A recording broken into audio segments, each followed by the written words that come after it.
Anderson Silva, the Spider, a legend in the world of mixed martial arts. He dominated the UFC middleweight division for years. His fighting style was mesmerizing. It was a mix of different martial arts. But one question always comes up. Did Anderson Silva use karate? Silva's fighting style was a puzzle. He blended Muay Thai, Taekwondo, and Brazilian Jiu-Jitsu. His striking was incredible. He moved with an almost supernatural grace. This made people wonder about his martial arts background. Some saw flashes of karate in his movements. The way he managed distance, his explosive strikes. Could this be evidence of his Shotokan Karate roots? Let's unravel the mystery of Anderson Silva's fighting style. Let's explore the influence of karate on his journey to becoming a legend. To understand Silva's style, we have to go back to his roots. Silva started training in martial arts at a young age in Brazil. He learned from his brother and later at a local academy. He trained in various disciplines, but Shotokan Karate played a key role. Shotokan Karate is known for its linear techniques. It focuses on powerful punches and kicks. It emphasizes speed and precision. These are all elements that were evident in Silva's fighting style. Silva earned his black belt in Shotokan Karate at a young age.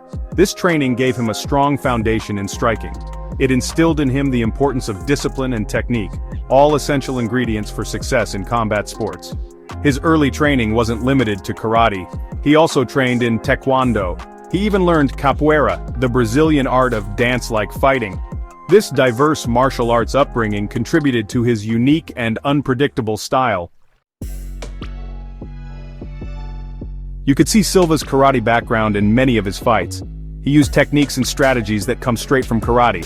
He adapted them to the octagon with devastating effect. One of his signature moves was the front kick. It's a classic karate technique. Silva used it to control distance and keep his opponents at bay. He often used it to push back an advancing opponent, disrupting their rhythm and setting up his counter-strikes. Another key element was his ability to counter-strike. He would wait for his opponent to make a move, then he would explode forward with a lightning-fast counter. This is a hallmark of karate. It emphasizes timing and precision over brute force. Remember his fight against Forrest Griffin. He used head movement and footwork to evade Griffin's punches. He looked like he was toying with him. Then bam! He dropped Griffin with a jab. It was a perfect example of Silva's mastery of timing and distance. Section 4. Strengths of the art: speed, space, and surprise. Karate, when used effectively, brings some serious advantages to the table, especially in MMA. It's all about speed, space, and surprise. These are key elements in any fight. Speed is everything. Karate emphasizes fast, explosive techniques. Think lightning-fast punches and kicks. This speed can be incredibly effective in MMA. It allows fighters to close the distance quickly or create openings for strikes. Distance management is also crucial. Karate trains fighters to control the distance between themselves and their opponents. They use footwork and timing to stay just out of range of attacks. Then, they strike when the opportunity arises. And then there's the element of surprise. Karate fighters are known for their unconventional striking techniques. They're not afraid to throw spinning back kicks or flying knees. These unpredictable moves can catch opponents off guard and end fights quickly. Section 5. Adapting tradition. Karate's evolution in MMA. Traditional karate, while effective in its own right, needs some adjustments for the octagon. MMA is a different beast. It's not just about striking. You need to be well-rounded. You need takedown defense. You need grappling skills. One of the criticisms of traditional karate is its linear movement.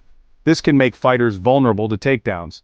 To be successful in MMA, karate practitioners need to adapt their footwork. They need to be able to move laterally and defend against takedowns. Another area that needs adaptation is the emphasis on single strikes. In MMA, combinations are key. Fighters need to be able to string together punches and kicks to be effective. Despite these challenges, karate can be a valuable tool in MMA. We've seen fighters like Lyoto Machida and Stephen Thompson use karate-based styles to achieve great success. Section 6. Real-world application: from the cage to the streets. Now let's talk about the streets. This is where things get real. Can karate be effective in a real-life self-defense situation?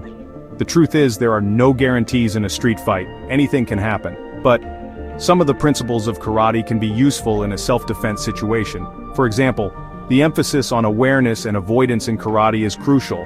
The best way to win a street fight is to avoid it altogether. Karate teaches you to be aware of your surroundings and to avoid potentially dangerous situations. If a fight is unavoidable, karate techniques like strikes to vulnerable areas can be effective in disabling an attacker and giving you a chance to escape.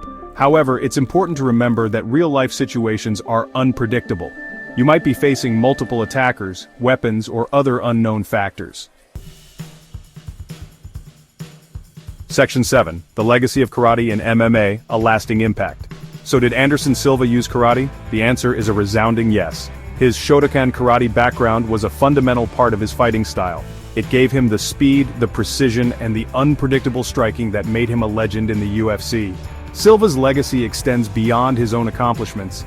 He inspired a new generation of fighters to incorporate karate techniques into their MMA game. Fighters like Lyoto Machida and Stephen Thompson have shown that karate can be a path to success in the octagon. Karate's influence on MMA is undeniable. It continues to evolve and adapt to the ever-changing landscape of the sport. What other fighters, past or present, do you think have used karate effectively in their fighting styles? Let me know your thoughts. Gap 2S, Section 8, The Genesis of a Legend. To truly understand Anderson Silva's impact on MMA, we need to go back to where it all began, his early life. Born on April 14, 1975 in Sao Paulo, Brazil, Silva grew up in a humble environment. He was raised by his aunt and uncle in Curitiba, a place that would later become synonymous with his name. Gap 2S.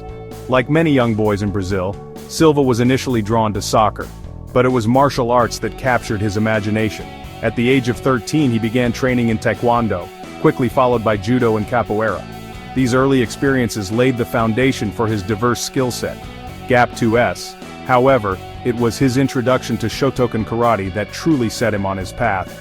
Silva was deeply influenced by martial arts movies, especially those starring Bruce Lee.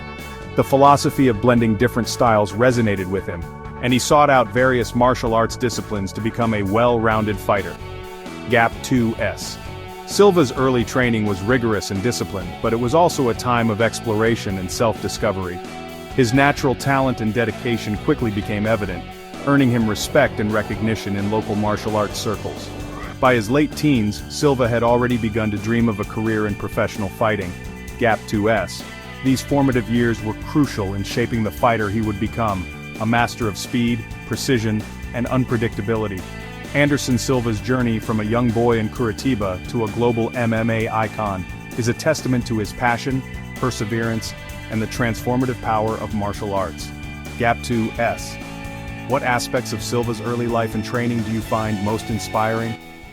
Share your thoughts in the comments below. Gap 2S.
Silva's greatest contribution to MMA?